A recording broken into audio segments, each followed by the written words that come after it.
After studying this module, you shall be able to know the meaning of social support network, learn the theoretical perspective on social support research, identify different types of social networks, identify the relationship between social support network and health, analyze the mechanisms through which social support affects health, and understand the nature of social support network in India.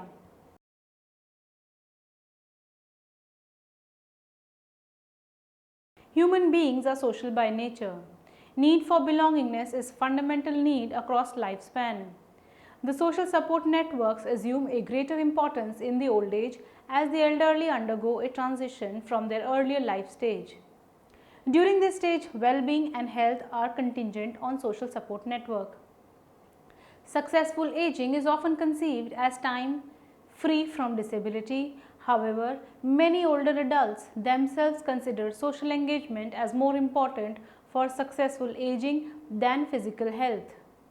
Aging is a period of shrinking life space where the social network of the elderly decreases with age, but nevertheless aging takes place within a social context. Most of the elderly spend time in their immediate neighborhood and the rest inside their homes. Therefore, the house, the neighborhood and community are very crucial to the older people than to the younger age groups. Let us now understand what do we mean by social support network. Bott in 1957 has defined social networks as the pattern of social relationships with and among friends, neighbors and relations.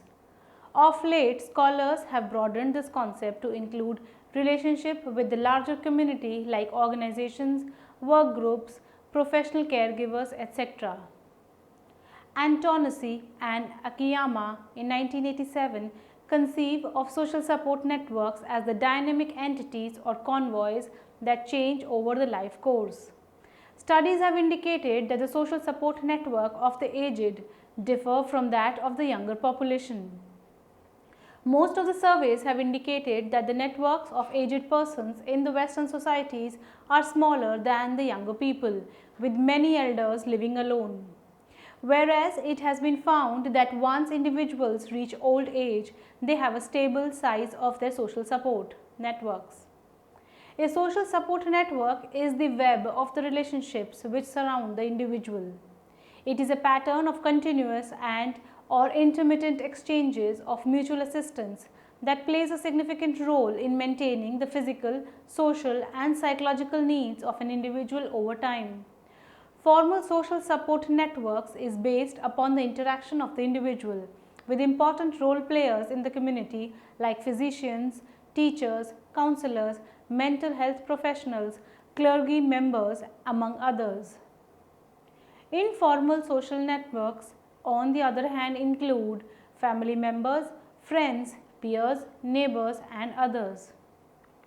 Formal and informal social networks can be differentiated on the basis of the extent of formality involved in interpersonal interactions. Strength of the social support network is contingent on both structural, that is a quantitative, and functional, that is a qualitative aspects of the social connections with the person in the network. Let us now understand the theoretical perspectives on social support research. Leakey and Cohen in 2000 have provided 3 perspectives on social support research. These perspectives explain the relationship between social support networks and their positive effect on the health and well-being of the elderly. These perspectives are stress and coping perspective, social constructionist perspective, and relationship perspective. Let us first study the stress and the coping perspective. This perspective hypothesizes that social support acts as a buffer or protection against the effect of the stressful life events on the well-being and health. This happens mainly because of 2 reasons. The individual either believes that social support is present, which in turn leads to less threatening perception of stressful life events, or the social support that is actually present in the form of financial, emotional and verbal support. The coping mechanism of the individual is facilitated through the presence of social support. Consequently, the negative effect of stress is reduced, leading to a state of well-being. Let us now study the second perspective, that is a social constructionist perspective. Social constructionism rests on the premise that the reality is socially constructed. Social support is a process that operates in social or ecological context and is characterized by transactions between the people and their social networks. Constructionist perspective to social support suggests that there may be no clear consensus across individuals or groups as to what comprises supportive behaviors. Further, since self is located in a social context, both are inextricably linked. Therefore, self is a reflection of how one is viewed by others. According to the symbolic interactionism perspective, identity is derived in part from the roles we occupy and create in a social context. Individuals occupy or adopt various roles like that of a father, son, sibling, scholar, etc. Role concepts that are shared among a group of people help to guide social interaction by providing a common set of expectations about how people should act in different roles. Evaluations of the self are based on the role performance, which is presumed to be rooted in social interactions. Social constructionism postulates that people identify themselves with the standards of the group or social network that they are a part of, and this can facilitate healthy behaviors like exercise, visits to physicians, etc., and reduce detrimental behaviors like alcoholism. One manifestation of the social constructionism is the social cognition approach that draws heavily from the social cognition theories of psychopathology and personality. This approach suggests that social support is concerned primarily with the perception of support. When a person develops stable beliefs about the supportiveness of others, the perceived social support is shaded by these beliefs. In comparison to those individuals who have low levels of perceived social support, people with high perceived social support interpret others' behaviors as more supportive. Perceived support is more shaped by the impressionistic understanding of the recipient of the support about the personality of the support giver, rather than the actual support that is provided. Negative thoughts about social support stimulate negative thoughts about self, which ultimately leads to emotional distress. Let us now study the next perspective, the relationship perspective. This perspective postulates that social support networks with positive social interactions with members are likely to reduce negative feelings of isolation and loneliness. Several related theories focus on the link between older adults' strategies for investing their social network and well-being. Carstensen's 1992 social emotional selectivity theory focuses on social relationships in old age. According to this theory, as resources and energies decline in late life, older adults shed less intimate or rewarding relationships and increase their emotional investment in relationships that are more intimate or rewarding. The thrust is on the enhancement of the present life through meaningful social network of friends and family. This results in the formation of a circle of close relationships, which become a source of optimism, hope, happiness, and humor for the elderly. Let us now discuss the types of social support networks. Social support network typology given by Wenger in 1991. A social support network typology has been provided by Wenger in 1991, where the typology was derived based upon in-depth interviews with the elderly, focusing on the size, composition, and function of the social support networks. It classifies networks into 5 types, which falls into 2 broad categories. First category is the integrated social network type. In this, the first one is locally integrated. These social support networks are characterized by close involvement of the aged with the both local family members, friends, neighbors, and the community. These networks are larger than other types. This network provides excellent social support. Second is wider community focused. These social support networks are characterized by the absence of local family members, but there is extensive contact with neighbors and friends and with relatives such as adult children who live some distance away from the elderly. Second category is the restricted social network types. Under this, the first one is a local self-contained. These social support networks are characterized by a household focused lifestyle, little or no relationships with relatives, kin and community, though the person may receive some help from neighbors. Second is family dependent. These social support networks are described by close ties with local family but with few friends and neighbors. This network is often based on a shared household living system with adult children or sibling or very near separated households. This network type becomes common and important as people become older and is conducive to help frail elderly manage their daily activities. The third is a private restricted. This type of social support is characterized by an absence of local family, few friends and minimal social contact. Apart from these 5 typologies, some people have networks that appear intermediate between integrated and restricted types. Next comes the social support network typology given by Fiore et al. In 2006. The social convoy model by Antonucci in 1990 states that there are systemic variations among social support network arrangements of individuals based upon personal, that is age, gender, personality, and situational, that is resources and demand factors. Fiore et al. In 2006. With this approach, a network typology approach was developed to synthesize the complex network arrangements in a parsimonious way by Fiore et al. In 2006.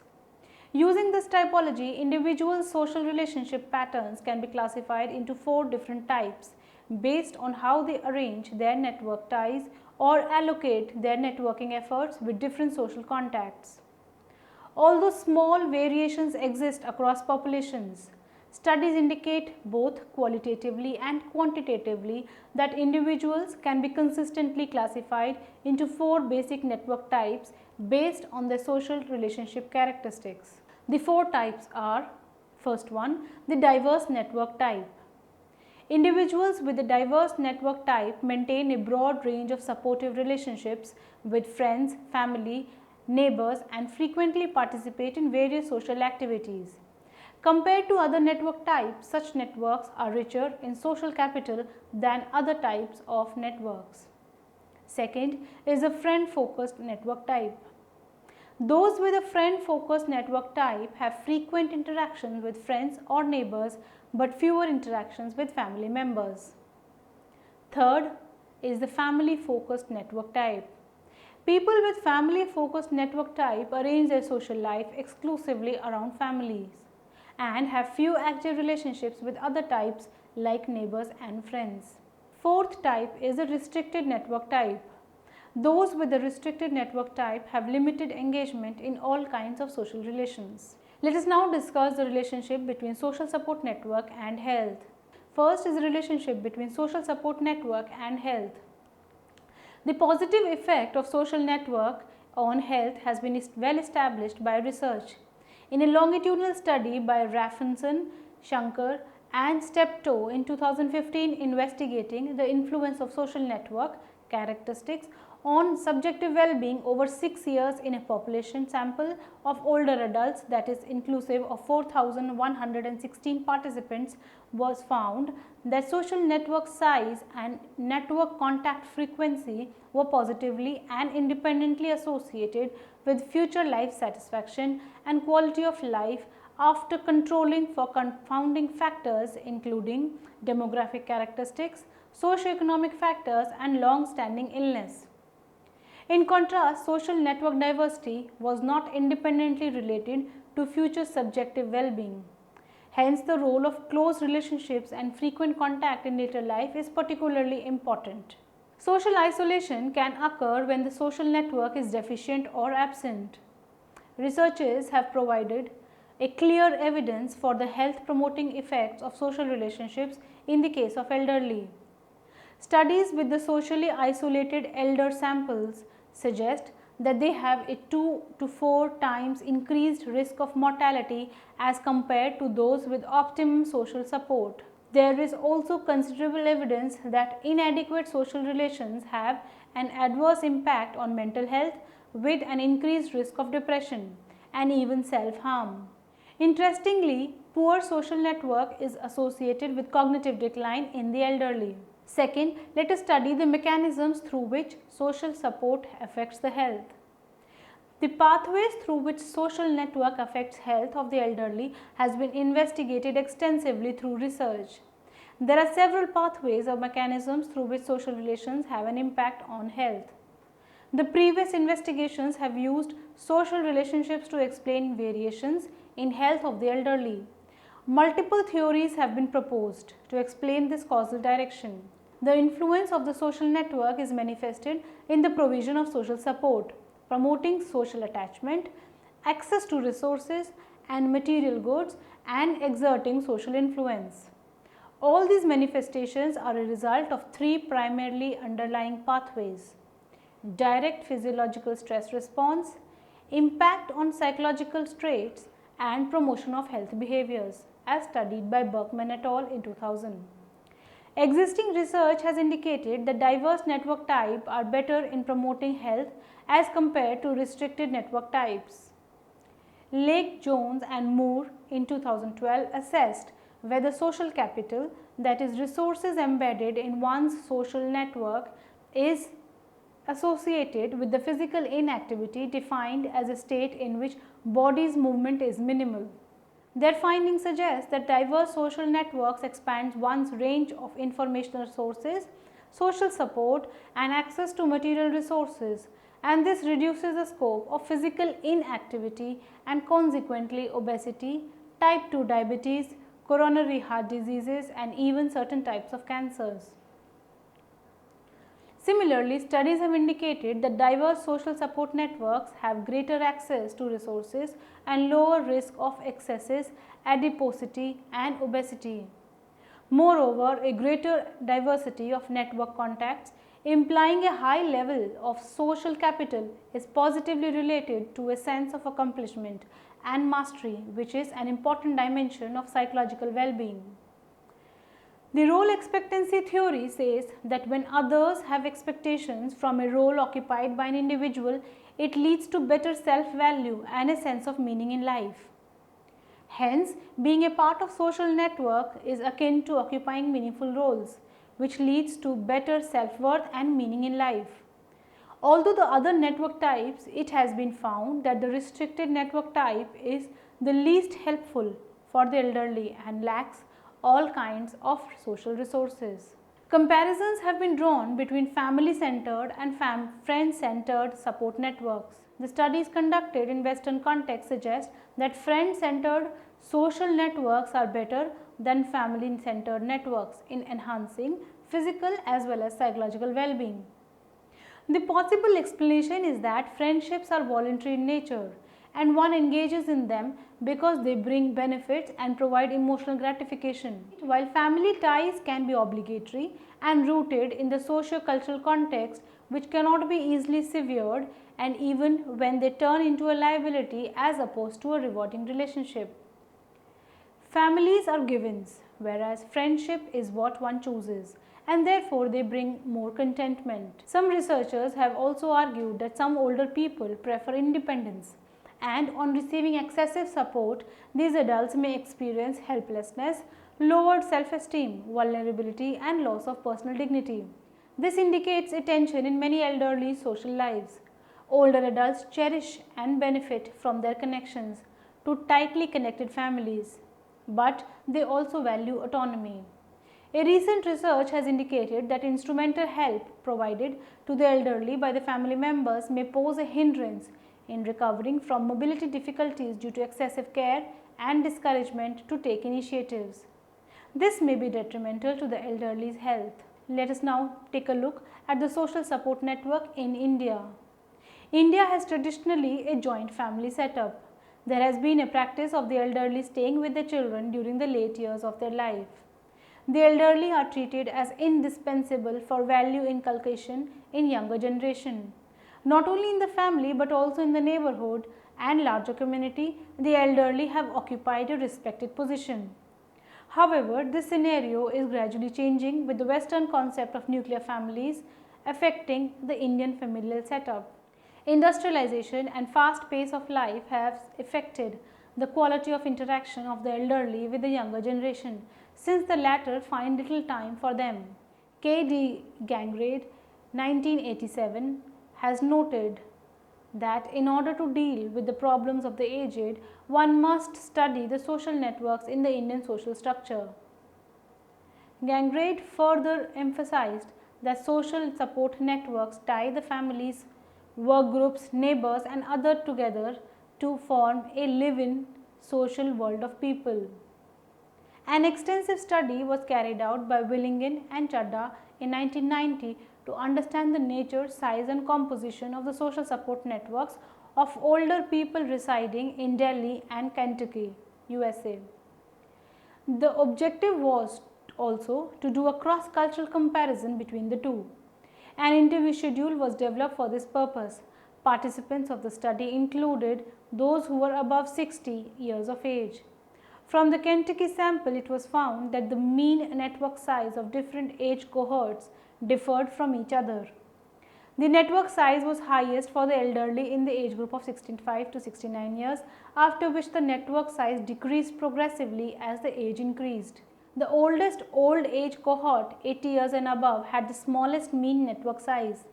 The results suggest that network disengagement normally occurs for the oldest old category.